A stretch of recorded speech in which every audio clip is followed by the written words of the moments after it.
On line ہوا 2 دن سے on line نہیں، خیر تو خبر تو لو بندہ کدھر گیا، اور پھر پتہ چلتا ہے بندہ خود ہی آف لائن ہو گیا، قبر میں چلا گیا۔ جب ہم مریں گے نا ہمارے سارے سافٹ ویئر آف لائن ہو جائیں گے۔ بلکہ میں آپ کو صحیح بتاؤں ایسا میرے ساتھ واقعہ بھی ہوا۔ میں پہلے یہ بیان کرتا تھا کہ ہم مریں گے تو ہمارے موبائل کے سافٹ ویئر آف لائن ہوں گے۔ میرے ساتھ ایک واقعہ کیا ہوا کہ ایک بار ہم کچھ صفائی کر رہے تھے اپنے آفس کی، تو ایک فائل نکلی، وہ فائل کسی کی امانت تھی۔ میں نے کہا یار یہ فائل تو ہماری نہیں ہے، اس کی ہے، اس کا نمبر بھی لکھا تھا اوپر۔ میں نے کہا فون کرو، اس کی فائل دے دو، بیچارے کو کام آئے گی۔ ہم نے فون کیا، فون بند، اب کدھر ڈھونڈے؟ تو میں نے کہا یار ہر بندے ہی آج کل سوشل میڈیا پہ اس کا نام ڈالو، اس کا کوئی پیج ویج ہوگا، اکاؤنٹ ہوگا، اس کو وہاں میسج کرتے۔ میں نے چیک کیا تو اس کا اکاؤنٹ مل گیا۔ جب اکاؤنٹ مل گیا تو میں نے چیک کیا اس کے اکاؤنٹ میں 1 سال سے کوئی پوسٹ نہیں لگائی تھی اس نے۔ یار 1 سال ہو گیا بندے نے آن لائن نہیں ہوا۔ تو میں نے پھر اس کے فیملی کے اکاؤنٹ میں گیا تو بچے کا نام آ گیا، بچے کو کلک کیا تو بچے کا اکاؤنٹ کھل گیا۔ میں نے ادھر میسج کیا کہ مجھے ضروری کام ہے، آپ کے والد کی کوئی امانت ہے، آپ فون کریں۔ اس کے بیٹے کا تھوڑی دیر بعد فون آ گیا، جی فرمائیں۔ میں نے کہا آپ کے ابو کا ہیں؟ تو ابو کا تو 1 سال پہلے انتقال ہو گیا۔ 1 سال سے وہ آن لائن نہیں تھا، تو اس کا مطلب بندہ آف لائن ہو گیا تھا۔ آپ کو پتہ ہے جب میں اور آپ مریں گے نا ہمارے سارے سافٹ ویئر آف لائن ہو جائیں گے، جس کو سارا دن چیک کرتے ہو۔ میں تو اس سافٹ ویئر کی بات کر رہا ہوں کہ اگر اس کو پکڑ لو تو قبر میں بھی آن لائن ہوگا، اور وہ قرآن مجید ہے، حدیث پاک ہے، جس کا مضمون ہے کہ جو روزانہ سورہ ملک کی تلاوت کرتا ہے رات کو، یہ سورت قبر میں اس کی شفاعت کرے گی، قرآن قبر میں نور بنے گا۔ مگر ٹائم نہیں ہے ہمارے پاس۔ ہمارا موبائل کے لیے ٹائم ہے، دوستوں کے لیے ٹائم ہے۔ اچھا دنیا والوں کے پیغام سننے کا کتنا شوق ہے، آنکھ کھلتے ہی سچ بتاؤ سب سے پہلے اٹھ کر کیا کرتے ہیں؟ موبائل کدھر ہے؟ ارے بھائی اللہ رسول کا نام لو، وضو کرو، نماز پڑھو، موبائل چاہیے۔ اچھا موبائل اٹھاتے ہی کیا دیکھنا ہے؟ کوئی پیغام تو نہیں آیا، کوئی ضروری میسج تو نہیں ہے؟ یار تمہیں دنیا والوں کے میسج کی ضرورت ہے، اس کو دیکھنا ہے، مس نہ ہو جائے۔ اللہ کا میسج تمہیں ملا ہوا ہے، 40 سال کے ہو گئے ہو، 30 سال کے ہو گئے ہو، 50 سال کے ہو گئے ہو، اب تک نہیں پڑھا۔ ایک اور مثال کے ذریعے آپ کے دل کے دروازے پر چوٹ کرنے کے لیے بات کر رہا ہوں میں۔ اللہ کرے کوئی ہم سب کو قرآن سے محبت پیدا ہو جائے۔ آپ کبھی بیرون ملک جائیں یا پاکستان ٹور پہ جائیں، تاجران بیٹھے بزنس کے لیے جاتے ہیں، ٹھیک ہے جناب، کسی کام کے لیے گئے، 2-3 دن نکل گئے، 4 دن گزر گئے، گھر والوں کی یاد آئی، بچوں کی یاد آئی، آپ نے ایک پیغام دیا، اس میں آپ نے بچوں کے نام بھی لیے، بچوں کی والدہ سے بھی بات کی، بھائی بہنوں کے لیے بھی میسج کیا، سب کیسے ہیں، ٹھیک ہیں، مجھے ذرا بتاؤ اپنے بارے میں، محبت بھرا ایک میسج آپ نے کیا۔ آپ کو دل میں تمنا ہے کہ اب یہ سنیں گے، تھوڑی دیر بعد ان کی بھی مجھے آواز سنائی دے گی، ایوری بڈی رپلائی مجھے کریں گے، اچھا لگے گا۔ آپ نے دیکھا ڈبل ٹک تو ہو گیا مگر جواب کوئی نہیں۔ 2 گھنٹے، 4 گھنٹے، 6 گھنٹے، 12 گھنٹے، پورا دن گزر گیا ہے، آپ باہر ہیں، بچوں کی یاد آ رہی ہے، فیملی کی یاد آ رہی ہے، اب آپ فون کریں یار میں نے پیغام بھیجا، آپ نے سن کے رپلائی نہیں دیا۔ تو اگر گھر والے آپ کو یہ جواب دیں کہ ہاں پیغام تو مل گیا تھا، سننے کا ٹائم نہیں ملا، کیسا لگے گا؟ اپنے دل پر ہاتھ رکھ کے بتاؤ، اچھا لگے گا؟ یار کمال ہے، میں باہر گھر سے، ان کو میرا پیغام سننے کا بھی ٹائم نہیں ہے۔ مجھے بتاؤ نا، تمہارا کوئی پیغام نہ سنے تمہیں برا لگتا ہے، اللہ کا پیغام ہم نے اب تک نہیں سنا ہے، ہم کیا جواب دیں؟ سوچیے، ایسا نہ کریں۔ قرآن سے دور رہنا اچھا نہیں ہے۔ اور پھر آپ کو میں ایک اور بات بتاؤں، ویسے تو پورا قرآن ہمیں پڑھنا چاہیے، مگر قرآن میں تقریباً 89 ٹائمز اللہ نے مجھ سے اور آپ سے ڈائریکٹ بات کی ہے۔ جی ہاں، آپ سے بات کی ہے۔ کیا فرمایا؟ یا ایھا الذین آمنو، اے ایمان والو، اے ایمان والو، او یو بلیورز۔ کون ہے ایمان والے؟ ہم ہیں نا، ہم سے اور آپ سے ڈائریکٹ بات کی ہے۔ کیا وہ پڑھ لیا ہم نے؟ ہم کیا جواب دیں گے اللہ کی بارگاہ میں؟ یا اللہ فیملی میں بیزی تھا، دوستوں میں بیزی تھا، کاروبار میں بیزی تھا، تیرا قرآن آیا بھی میرے پاس، میرے پاس ٹائم نہیں تھا۔ نہیں چلے گا یہ جواب، خدا را نہیں چلے گا۔ قرآن پڑھیے اور کم از کم اللہ کا پیغام تو پڑھیے۔ یہ 90 آیتیں پڑھ لیں، 89 آیتیں پڑھ لیں، جس میں اللہ نے آپ سے اور مجھ سے بات کی ہے۔ مگر افسوس یہ ہوتا ہے کہ آج لوگوں کے پاس قرآن کے لیے ٹائم نہیں۔ قرآن کی تفسیر کیا کہتی ہے، قرآن میں پیغام کیا؟ اچھا یہ بہانہ بھی نہیں چلے گا کہ یا اللہ قرآن تو عربی میں تھا، ہمیں اردو ترجمے مل گئے، اردو تفسیریں ہمارے علماء نے لکھ دی، اور دعوت اسلامی والوں نے تو جو کام کیا میں کہتا ہوں دنیا میں کسی نے نہیں کیا۔ قرآن کو جس طرح گھر گھر پہنچانے کا نظام دعوت اسلامی نے بنایا ہے، سبحان اللہ۔ سب سے پہلے تو کیا کیا؟ بچوں کے مدرسے بنائے، دنیا بھر میں بنا دیے، سارے فری، کوئی فیس نہیں۔ اس امت کو کتنے حافظ دعوت اسلامی نے دے دیے۔ اچھا پھر کمال دیکھیں امیر اہل سنت کا، آپ ایسی نفسیات سمجھتے ہیں لوگوں کی۔ اب مثال کے طور پہ یہاں بھی میں بیان بچوں میں تو نہیں کر رہا، بڑوں میں کر رہا ہوں۔ اب کوئی بڑا ایسا میرا بھائی بیٹھا ہے، بزرگ بیٹھے کہ یار قرآن تو میں نے بھی تلفظ سے نہیں پڑھا، ترجمہ تو میں نے بھی نہیں پڑھا، مخارج تو میرے بھی ٹھیک نہیں ہے، تفسیر تو میں نے بھی نہیں پڑھی، اب میں کیا بچوں کے مدرسے میں جاؤں؟ سبحان اللہ، امیر اہل سنت ہے نا۔ آپ نے کیا کیا؟ دعوت اسلامی میں ایک اور نظام رائج کیا، بڑوں کے مدرسے الگ کر دیے، کیونکہ بڑے بچوں کے ساتھ نہیں پڑھیں گے۔ اچھا بڑوں کے لیے مدرسے ایسے نہیں بنائے کہ کاروبار چھوڑ کے مدرسے میں آ جاؤ، نہیں، کاروبار، جاب، اسکول سب اپنا اپنا کر لو کام. رات کو مغرب کے بعد عشاء کے بعد علاقے کی مسجدوں میں دعوت اسلامی والے مدرسہ لگاتے ہیں.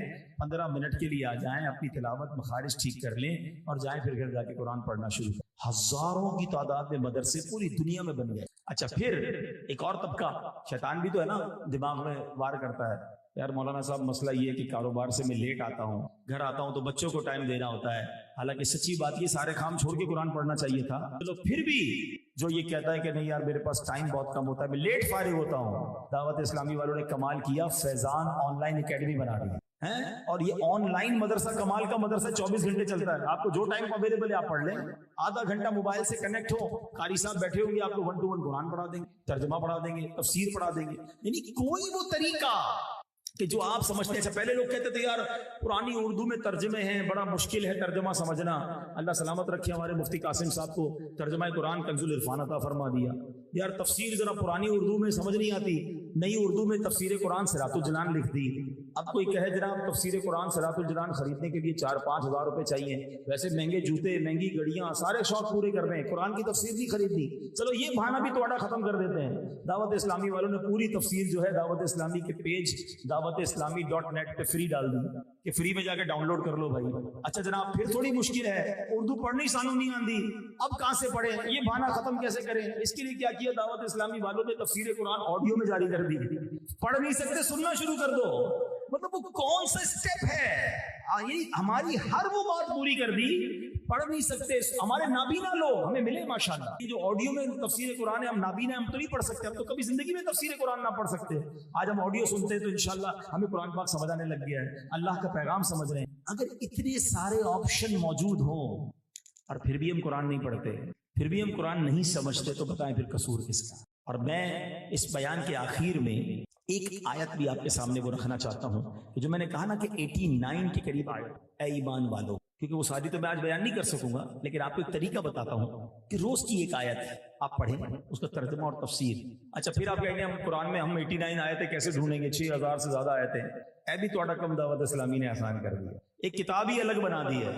ہوں بولو, اس کتاب کا نام ہی اے ایمان والو ہے.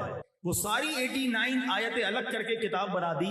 مکتبۃ المدینہ سے لے لو, خریدنی نہیں ہے, خرچہ نہیں کرنا, کوئی بات نہیں, دعوت اسلامی .net پر جا کر ڈاؤن لوڈ کر لو بھائی, اپنے موبائل میں جمع کر رکھ لو, اور روز کی ایک آیت پڑھ لو. 90 دن کے بعد کم از کم یہ تو دل کو سکون ہوگا کہ میں نے جو 40 سال میں نہیں سیکھا تھا, 90 دن بعد وہ ساری آیتیں پڑھ لی ہیں جس میں رب نے مجھ سے بات کی. شرمندگی تو نہیں ہوگی نا یار, ٹھیک ہے. اچھا تو یہ بہرحال آپ نے سن لیا. اب میں ایک آیت کم از کم بیان کرتا ہوں, پھر انشاءاللہ اپنے بیان کو کنکلوڈ کرتے ہیں. اللہ کریم نے, ویسے تو یہ ساری آیتیں پڑھنے والی اور سب میں شاندار میسیجز ہیں. اللہ قرآن میں فرماتا ہے, سبحان اللہ, یا ایھا الذین آمنوا اتقوا اللہ وکونوا مع الصادقین. اللہ قرآن میں فرماتا ہے اے ایمان والو. مجھ سے اور آپ سے بات ہو رہی ہے, ڈائریکٹلی آرڈر فرام اللہ سبحانہ و تعالی. ڈائریکٹ اللہ مجھے اور آپ کو ایک حکم ارشاد فرما رہا ہے, ہمیں پیغام مل رہا ہے, اے ایمان والو اللہ سے ڈرو اور سچوں کے ساتھ ہو جاؤ. کتنی مختصر ہے, مگر یقین کریں اگر ان 2 چیزوں پر عمل کر لینا بیڑا پار ہے, سارے کام سیدھے ہو جائیں گے. اللہ کا دل میں خوف آ جائے نا. پرابلم یہ ہے, ہمیں دنیا والوں کا خوف ہے, میں اللہ کا خوف نہیں. یار دوست نہ دیکھ لے, والد نہ دیکھ لیں, ذرا پڑوسی نہ دیکھ لے, کہیں اور چلتے ہیں یار. یہ والا گناہ والا کام جو ہے نا فیصلہ آباد میں نہیں کرتے, کہیں اور چلتے ہیں. بندہ چھپ چھپ کے جاتے ہیں گناہ کرنے کے لیے, علاقہ بدل بدل کے. یار لائٹ بند کر دو, ہیڈ فون لگا لو, کوئی دیکھ نہ لے. کہیں بھی چلے جاؤ, رب دیکھ رہا ہے, اللہ دیکھ رہا. اللہ کا خوف ہونا چاہیے ہمیں, دنیا کا خوف. کاروبار میں گورنمنٹ نہ دیکھ لے, ٹیکس والے نہ دیکھ لے, اس کا خوف ہے. کوئی اور نہیں دیکھ رہا, جو بےمانی کرنی کر لو. کوئی ناپ تول میں کمی کر رہا ہے, کوئی اپنے سودے میں ملاوٹ کر رہا ہے. ہاتھ جوڑ کر عرض کروں گا, تھوڑے پیسے اگر اللہ نہ کرے کوئی جھوٹ بول کر ملاوٹ کر کے اپنے غلے میں کوئی گڑبڑ کر کے بڑھا بھی لے گا, کیا کرے گا ان پیسوں کا؟ یہ حرام کی روزی بربادی لاتی ہے. ایک بار نبی پاک علیہ الصلوۃ والسلام غلے والے کے پاس گئے اور آپ نے دیکھا, آپ نے غلہ دیکھا, وہ ڈھیر غلے کا بڑا اچھا تھا. آپ نے اندر ہاتھ ڈالا تو اندر سے گیلا تھا. پیارے آقا علیہ الصلوۃ والسلام نے فرمایا یہ کیا ہے؟ تو کہا حضور بارش آئی تھی, یہ بارش کی وجہ سے گیلا ہو گیا. تو آقا علیہ الصلوۃ والسلام نے فرمایا کہ اس گیلے کو اوپر کیوں نہیں رکھا؟ اگر بارش سے گیلا ہو گیا تھا تو اوپر رکھتے نا, تاکہ گاہک کو پتہ چلتا کہ گیلا مال ہے, اس میں پانی ہے, تم نے چھپا دیا اس کو نیچے.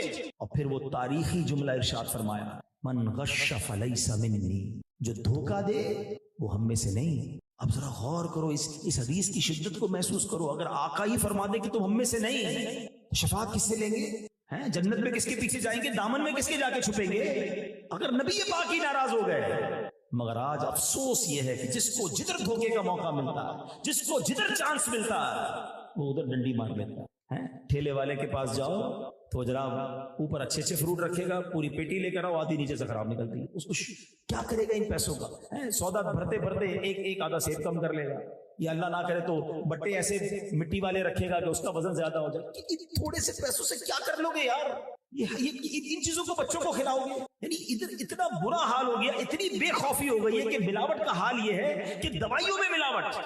یار دوائی تو جان بچانے کے لیے ہوتی ہے, پتہ نہیں کیا ہو گیا لوگوں. خدا کا خوف پیدا کرو, کوئی دیکھے کہ نہ دیکھے, کسی کو پتا چلے کہ نہ چلے, مجھے اللہ کی بارگاہ میں جواب دینا. ایک بار غالباً یہ حضرت ابراہیم بن ادھم رحمۃ اللہ تعالی علیہ کا واقعہ, آپ کہیں جا رہے تھے بازار میں تو ایک بدماش نے ایک عورت کو پکڑ لیا, ہاتھ میں ایک چاقو تھا, بری نیت تھی, لوگ آس پاس کھڑے تھے تو کوئی آگے نہیں بڑھ رہا تھا, ہمت نہیں کر رہا تھا کہ عورت کو چھڑائے, وہ بدماش تھا. تو یہ بزرگ گئے اور اس کے کان میں کچھ کہا, اس کے ہاتھ سے چھری یا چاقو بھی گرا اور وہ بے ہوش ہو گیا, تھر تھر کانپنے لگا. تھوڑی دیر بعد ہوش آیا تو لوگوں نے کہا تمہیں کیا ہو گیا تھا؟ کہا یہ تو چھوڑو, یہ بتاؤ وہ بزرگ کون تھے؟ کہا وہ تو زمانے کے ولی حضرت ابراہیم بن ادھم رحمۃ اللہ تعالی علیہ. کہا تمہارے کان میں کیا کہا انہوں نے؟ کہا بس جو بھی آیا تھا اس نے میرے کان میں یہ کہا کہ جو تو اس وقت کر رہا ہے وہ رب دیکھ رہا ہے. بس میں نے یہ سنا اور مجھ پر خوف تھا. کاش آمین کہہ دو. اللہ کرے کہ دل میں یہ ایسا چسپاں ہو جائے کہ جب گناہ کا جی چاہے نا, یہ دل کہے کہ اللہ دیکھ رہا, مت کر, اللہ دیکھ رہا. ہمیں دنیا کا خوف ہے, ہمیں رب کا خوف نہیں. قرآن کہہ رہا ہے ایمان والو اللہ سے ڈرو. اور پھر آگے کیا کہا, وَكُونُوا مَعَ الصَّادِقِينَ, سچوں کے ساتھ ہو جاؤ. یہ بھی بڑا مسئلہ ہے. ایک تو خوف خدا ختم ہو گیا, اور اس کی ایک وجہ یہ بھی ہم اچھے لوگوں کے ساتھ بیٹھتے ہی نہیں ہیں, ہماری بیٹھکیں غلط لوگوں کے ساتھ ہیں, خود بھی سچے نہیں ہیں, سچے دوست بھی نہیں ہیں, حالانکہ غلام سچے آقا کے ہیں. میرے آقا کی سچائی کا عالم پتہ ہے نا, کہ جو کفار تھے, جو ایمان نہیں لاتے تھے, وہ بھی صادق اور امین کہتے تھے, سچا کہتے. اور ہم حال یہ کہ کوئی سچ بولنے کے لیے تیار ہی نہیں ہے. کاروبار میں بھی جھوٹ, میری اتنے کی خرید ہے, اللہ کی قسم اتنے کی خرید ہے. ارے کیوں تمہیں غلط بیانی کرنی ہے بھائی؟ کوئی کہتا میرے کوئی کپڑا لینے گئے, کوئی چیز لینے گئے, کتنے کی ہے؟ 5,000 روپے. بھائی 4,000 کی دے دو. کہتے 4,500 کی تو میری خرید ہے. تھوڑا آگے جاتے تو کہتے 4,000 میں لے جاؤ. ارے تمہاری 4,500 کی خرید تھی, کیوں دے دیا 4,000 میں؟ کیوں بولنا ہے جھوٹ؟ سچ بول. اور جھوٹ کی جو برائیاں ہیں, اللہ اکبر. حدیث پاک کا مضمون ہے کہ جو کوئی شخص ایک جھوٹ بولتا ہے نا, اس کے منہ سے اتنی بدبو نکلتی ہے کہ رحمت کا فرشتہ 1 میل دور ہو جاتا. آج ہم میں سے کئی لوگ کہتے ہیں یار کاروبار میں برکت نہیں ہے, گھر میں برکت نہیں ہے, بیماریاں ختم نہیں ہوتی. تو بتاؤ نا جھوٹ کتنا بولا, سارے رحمت کے فرشتے تو دور کر دی. ایک اور حدیث پاک میں آتا ہے, نبی پاک نے فرمایا کہ معراج کی رات تھی کہ میں نے دیکھا کہ 2 شخص میرے پاس آ کر کہنے لگے کہ جس شخص کو آپ نے شب معراج دیکھا اس کے جبڑے چیرے جا رہے ہیں, وہ بہت جھوٹا آدمی, ایسی بے پر کی اڑاتا تھا کہ اس کا جھوٹ اطراف عالم میں پھیل جاتا تھا.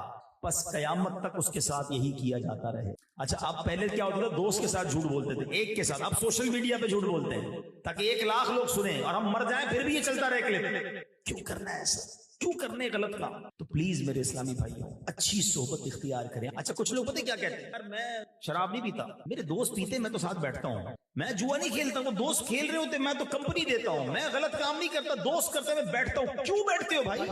ایسی بری کمپنی میں کیا کرنا ہے میں نے؟ جدھر رب کی طرف سے لعنت برس رہی ہے تو ادھر بیٹھا ہوں.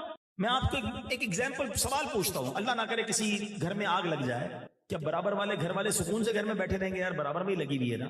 برابر والے بھی گھر خالی کر دیتے ہیں کہ یار آگ ہمارے گھر میں بھی آ سکتی. اگر اوپر نیچے 2 منزلیں ہوں, 3 منزلیں ہوں, نیچے آگ لگے تو اوپر والے بھی خالی کر دیتے کہ کہیں نیچے سے آگ اوپر نہ آ جائے. یار کمال کے آدمی ہیں, دنیا کی آگ لگے تو گھر خالی کر کے دور ہو جاتے ہیں. جہاں جہنم کی آگ لگی ہے وہاں دوستوں میں بیٹھنا ہے ساتھ جا کے, کچھ نہیں ہوتا مجھے. یہی آگ تمہیں برباد کر سکتی. بیٹھو نا اچھے لوگوں کی صحبت میں, فرق سمجھو برے اور اچھے لوگوں کا. ہاں آپ کو پتہ ہے جو آپ اس محفل میں بیٹھے ہیں, اچھی محفل کا فائدہ کیا ہے؟ حدیث پاک کا مضمون ہے کہ اللہ کے کچھ فرشتے ہیں جو زمین پر سیر کرتے ہیں, اور جہاں بھی رب کا ذکر ہوتا ہے نا اس محفل کو اپنے پروں سے ڈھانپ لیتے ہیں. مجھے رب کی رحمت سے امید ہے کہ آج اس محفل کو میرے رب کے فرشتوں نے ڈھانپا ہوا ہو. ہم اللہ کے قرآن کا ذکر کر رہے ہیں, رب کے کلام کا ذکر کر رہے ہیں, ضرور اس پر رحمت ہوگی. اب جب فرشتے اللہ کی بارگاہ میں اس محفل کے بعد جاتے ہیں نا تو کیا خوبصورت کانورسیشن ہوتی ہے. اللہ فرشتوں سے فرماتا ہے, فرشتوں کدھر سے آ رہے ہو؟ کہتے ہیں یا اللہ تیرے بندے تجھے یاد, ایک جگہ بیٹھے تجھے یاد. حدیث کا خلاصہ ہے اے میرے فرشتوں انہوں نے مجھے دیکھا ہے. یا اللہ تجھے دیکھا نہیں ہے, مجھے دیکھ لیتے تو کیا کرتے؟ فرشتے عرض کرتے ہیں یا اللہ تجھے دیکھ لیتے تو اور دیوانہ وار تیرا ذکر کرتے. فرشتوں کیا مانگ رہے تھے؟ یا اللہ جنت کا سوال، کیا جنت دیکھی ہے انہوں نے؟ عرض کریں گے مولا جنت دیکھی نہیں، ارشاد